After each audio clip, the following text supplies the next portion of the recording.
Hey friends, today we're breaking down some of the best home video setups I have ever come across here online. It looks really nice contrasted against his white shirt. He's not actually perfectly centered in the shot. You can see this back behind him. Look at the line where they showed how they built their slatted wall. If you've ever thought, hey, I wanna make YouTube videos, or man, my video call setup sucks, you'll know just how hard it is sometimes to create a video setup that you're proud of. So that's why today we're gonna be explaining a little bit of what these creators have done to make their video setups look so good. And by the end of the video, it's my hope that you'll learn and take home a couple things to create your own video setup without all the stress and frustration it often takes to do this and figure this out on your own.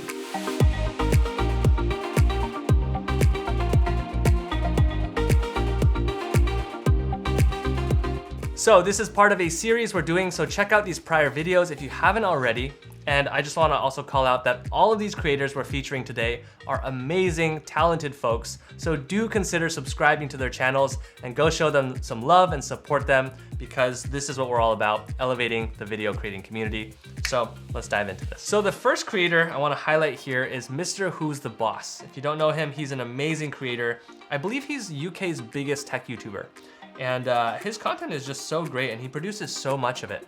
And so the point I wanted to point out here was that he's designed his studio in a way that allows him to produce a ton of variety. I don't have a studio. This room that we film everything in, that's actually my bedroom. The bed used to be right here in the middle, but we had to move it to get more space. So now I just sleep in the corner.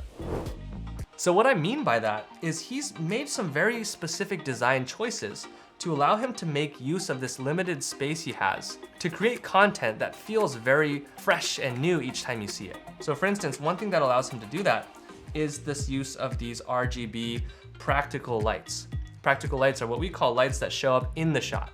They're not lights that are shining from off camera onto your studio, but rather are the decorations themselves. And he makes use of these really well. He can change the color of these practical lights however he wishes to pair it with whatever content he's creating to keep things interesting. Secondly, he's also able to do a similar effect with his background lighting. These are the lights that shine onto the background that allow him to create sort of the color palette of the wall behind him. So here he's shining blue lights onto the background, and it looks really nice contrasted against his white shirt, as well as blue settings on these practicals on the wall behind him. So here he's created this nice blue effect. If we go to the other shot that we've got here, you can see that he's played around with it a little bit. And I apologize for the screenshots we've captured. It's really hard to get them smiling mid-sentence. But you can see here, he's got the purple and the blue look, and he's done it in a way that balances this out symmetrically.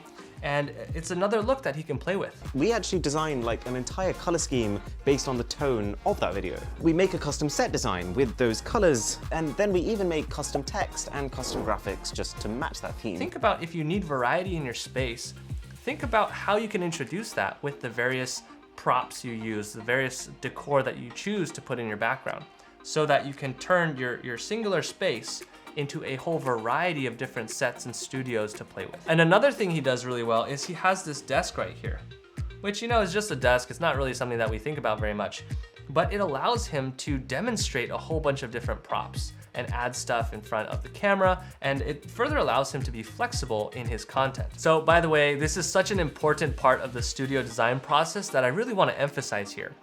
Getting into video making, it seems like all you need to do is find a nice place for your camera. That's what I thought going into YouTube. You know, it's just about filming and showing up on camera. How hard could it be?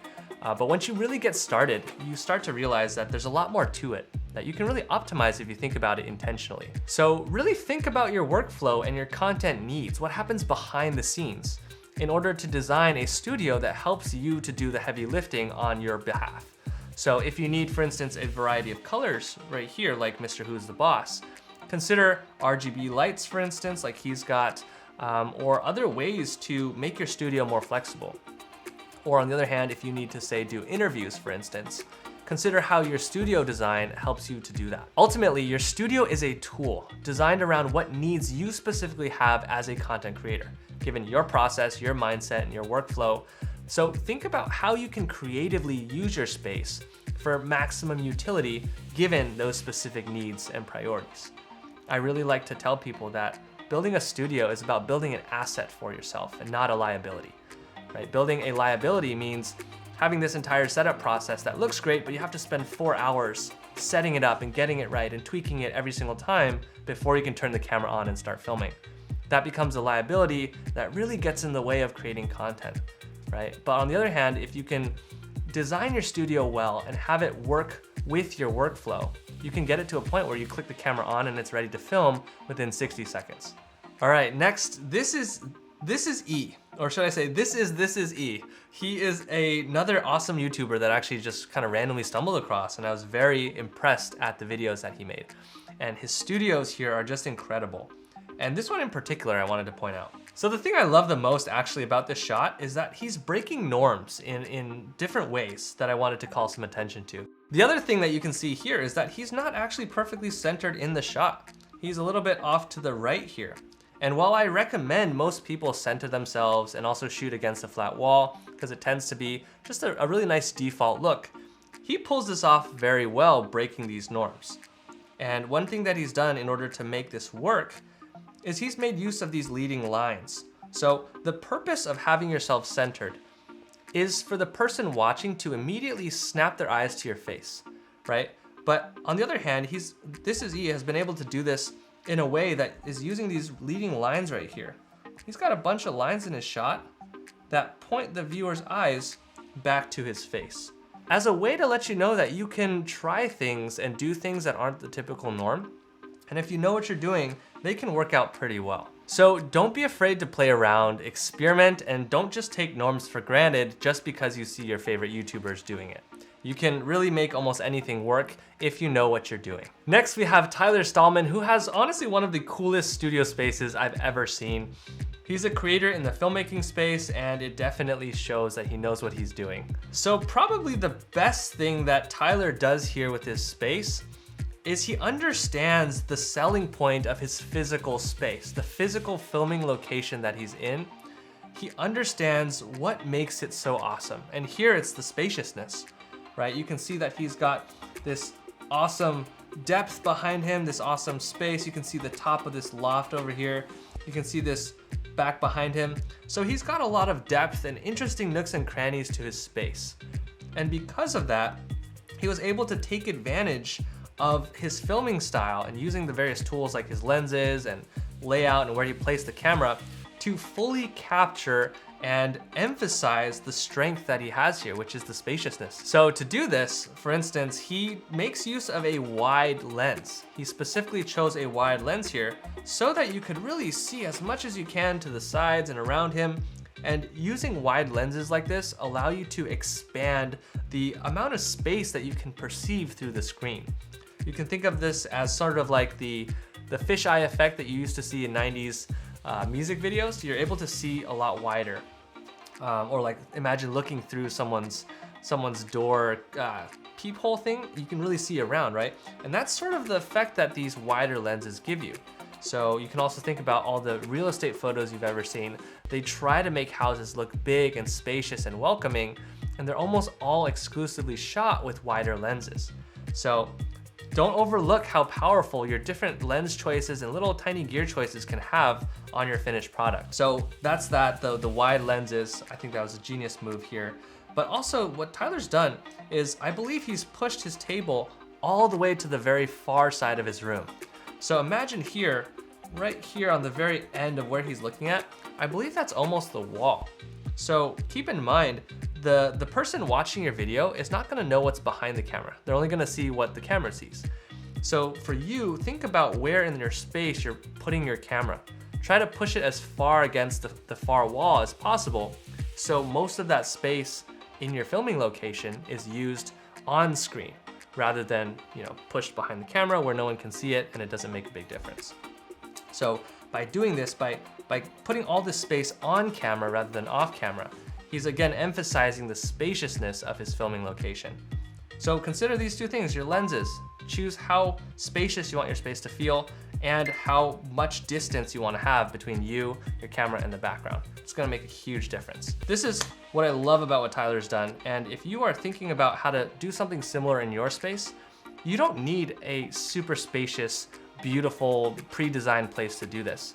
Think about what makes your space different, what makes your space unique, and try to emphasize those with the gear and the different techniques you decide to use. This right here, our next creator, is none other than the legendary Peter McKinnon. If you watched any camera-related content on YouTube in the last few years, you've almost definitely seen one of his videos recommended to you. Now, this guy has a special place in my heart because he was one of the creators who inspired me a few years back to quit my job here in Silicon Valley to pursue building a channel of my own full-time, and whom I owe a lot of this life trajectory to in the first place. So Pete, if you're watching this, thank you, man.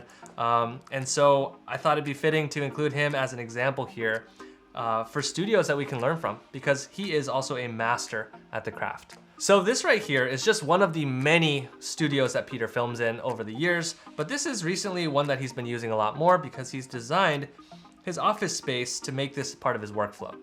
So one thing that I like that he does very, very well, amongst a lot of things, is that he makes extremely effective use of leading lines. And I mentioned this before, but I think here, this shot does it so well, more than many other creators I've seen. And as a photographer who composes shots for a living, I believe that he probably did this very intentionally. So like I said, I briefly mentioned leading lines before, but leading lines, to explain them a little bit, they're simply lines that you can find in your shot composition if you look at the lines that naturally appear in the space. And they're these lines that your eye naturally follows and gets sucked into to bring your viewer's attention towards where you want it to go. So this is especially useful in our digital age, right, where everyone's attention is so scattered. Most people, when they click on a video to start watching, they're already thinking about whether they want to leave this video or looking around at different parts on the page. And so this is so important to hold that viewer's attention when algorithms on YouTube and elsewhere are driven by watch time. If you can keep a viewer watching for a little bit longer, your videos are gonna do a lot better in the algorithm and be recommended to more and more people. And so with leading lines, you have this power to bring back the viewer's attention by making use of these sort of like train tracks that take your viewer's eye. So let's just say I'm looking at Pete over here, and then my eye sort of bounces over here to look at the paintings, right? But then my eye gets sucked back in through this line and comes back to Peter. So as you're designing your own studio, think about how you can make use of leading lines to bring that viewer's eye and attention back to you anytime their attention starts to wander. So again, you can do this in many different ways, and now is a chance to really get creative with it. All right, now we've got Becki and Chris. These, again, are two of my favorite YouTubers. Honestly, a lot of these YouTubers are my favorite. They're all my favorite YouTubers. And they're huge inspirations of mine too, personally. Can you kind of tell that I got a lot of my ideas and inspirations from them? I really like the dark look and the dark background that they've got going, and they exemplify it so well. So that's really one of the best things that they do here, me speaking personally. I really like how they have this dark background and this bold use of their color palette. It's like the dark darks against the light lights, and it really works really well with their super refined sense of interior design. They don't just try to do a little bit of design, right, and just push it just a tiny bit with their space, but they really lean into it. They pick a color palette, they pick a choice of style of interior design, and they really commit to it. If you look at these very nice dark themes and decorations, you can tell they didn't just randomly grab things at the store or around their house to throw into the background. Actually, maybe they did grab random stuff around their house, because their whole house, if you've seen their vlogs, are really, really well designed with a coherent style and theme. But for most of us, for the rest of us like me who don't have the perfect house with the perfect furniture matching everything, it's a chance to really think about, how do you want your studio to look? What stuff do you want to put in the background? And think about going with some kind of a feeling, some kind of a theme to tie everything together. And don't just go a little bit, like really commit to it. Every single piece of furniture or design that you add to the background of your studio impacts how your viewer feels about you and your content. Even the wall decorations, Becki and Chris did an amazing job here. They have a video where they showed how they built their slatted wall. They really went all out with this. They built texture into the wall itself, and even that little touch really shows. So really get nerdy with this part of the process. It's so much fun here too. Don't be afraid to commit to what you like and go all the way with it. Putting in that extra mile of, say, painting your wall a different color or picking a specific color scheme and sticking with it, it'll honestly make such a big difference in your content. when people see that little bit of intentionality, they assume so many things, so many good attributes about you as a creator, that you have put together content, that your message is something that's going to be crafted and ready for them to digest. And people just tend to gravitate towards studios that they see that intentionality in. So this is your permission, if you need permission, to really go nuts and go all the way and really express yourself through the space that you're building here.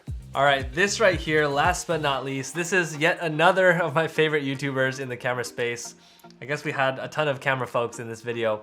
And by the way, check out the other video that we did if you want to see some other folks. This is going to become a series that we do here. So Caleb is one of the internet's geniuses when it comes to setting up a studio space. He's got all sorts of amazing ideas and recommendations on the topic. So if you haven't seen his stuff yet, definitely go check out his channel. I've personally learned so much from the stuff he's put out. Caleb, if you're watching this, thank you, man. You are awesome. This right here is one of my favorite shots of his because of his use of light projection and shadows. You can see right here on the wall that beautiful projected light and shadow pattern. This right here too, as well as this part up here shining from this lamp. So much intricate detail and texture just using light and shadow. So I believe this studio right here, this shot, it takes place in his studio space without any natural daylight. So all of this is done with artificial lighting, if you can believe it or not.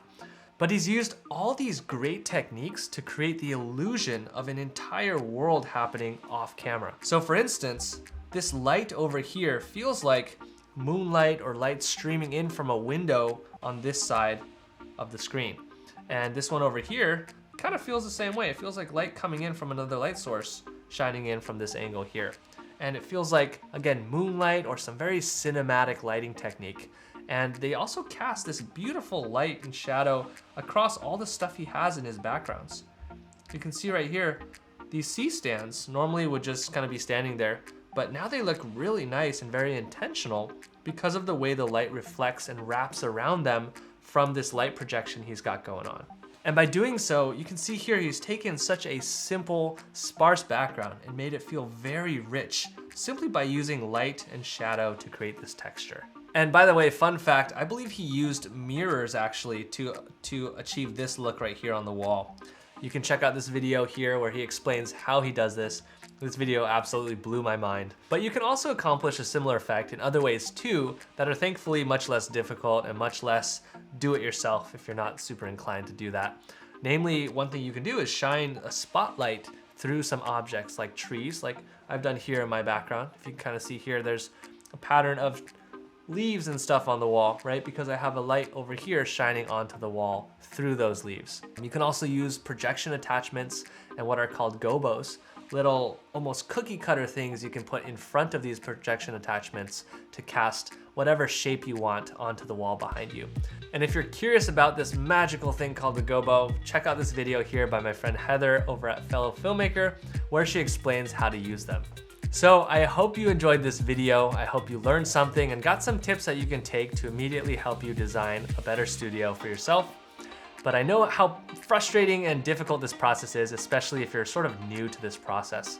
So if you're curious to see a more in-depth breakdown of the step-by-step principles that I use to guide students to build their own studio at home or in their office, I have an in-depth longer video for you on that. It is a little bit long for YouTube, so I put that on our website. You can find the link to that down below on the Dream Studio course website.